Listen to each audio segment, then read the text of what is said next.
حضرت ابراہیم خلیل اللہ اپنی جناب والا صاحبزادے جناب حضرت اسماعیل علیہ السلام اور جناب حضرت سیدہ ہاجرہ سلام اللہ علیہ آپ کو تشریف گھر کے ویندے جناب حضرت ابراہیم علیہ السلام نے آپ ملن واسطے آتے ہیں ایک رات جناب والا ایسی آدھی گے کہ آپ کو خواب آتا گے خواب کے طرف کا مانا ہے کہ اے خلیل اللہ میری رات کے اندر قربانی کرو جناب حضرت ابراہیم خلیل اللہ صبح اٹھ کے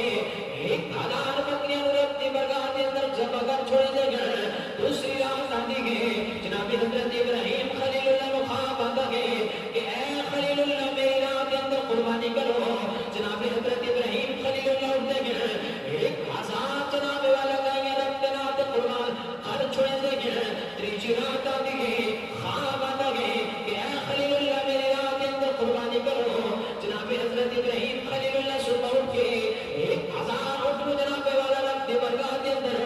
ذبح کر چھوڑ دے گئے قربان کر چھوڑ دے گئے چوتھی رات آتی گئے جناب حضرت ابراہیم خلیل اللہ کو خواب آتا گئے حکم ہوتا ہے کہ اے ابراہیم اے خلیل اللہ اپنی کوئی پسندیدہ چیز کو قربان کرو اپنی عزیز چیز کو قربان کرو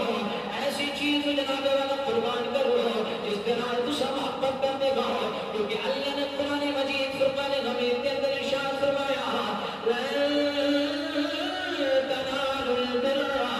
حتى تنفقوا مما تحبون خالق کائنات نے قرآن مجید فرقان حمید کے اندر ارشاد فرمایا اگر تسا جناب والا ہر کس کوئی نیکی بھی قبول کوئی نہیں جناب والا کوئی بھلائی قبول کوئی نہیں اس ٹائم تک تسا رب کی برگاہ کے اندر محبت کرنے والی چیز کو خرچ نہ کرے سو جناب حضرت ابراہیم خلیل اللہ نے عرض کی دی ہے مالک و مولا میں نے اسماعیل بڑا پسند ہے میں نے اسماعیل بڑا پسند اور میرا عزیز اور میں محبت کرے نا اور میرا بیٹا میرے بڑا پیارا ہے جناب حضرت ابراہیم خلیل اللہ نے اس خواب کو اللہ نے قرآن مجید فرقان حمید کے اندر بیان فرمایا خالق کائنات نے ارشاد فرمایا فلما بلغ معه السعي قال يا بني إني أرى في المنام أني أذبحك فانظر ماذا ترى قال يا أبت افعل ما تؤمر ستجدني إن شاء الله من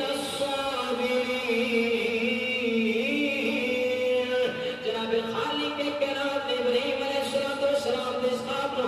قرآن مجید فرقان حمید کے اندر پیش فرمایا اور خالق کائنات نے ارشاد فرمایا کہ اے ابراہیم اپنے پتر جناب اسماعیل نے اچھا کہ میں اللہ کی راہ کے اندر قربان کرنے واسطے میں نبی گا جناب ابراہیم علیہ السلام جناب حضرت اسماعیل علیہ السلام کو دستے گئے کہ میں اللہ کی راہ کے اندر تینوں قربان کیا کرے نہ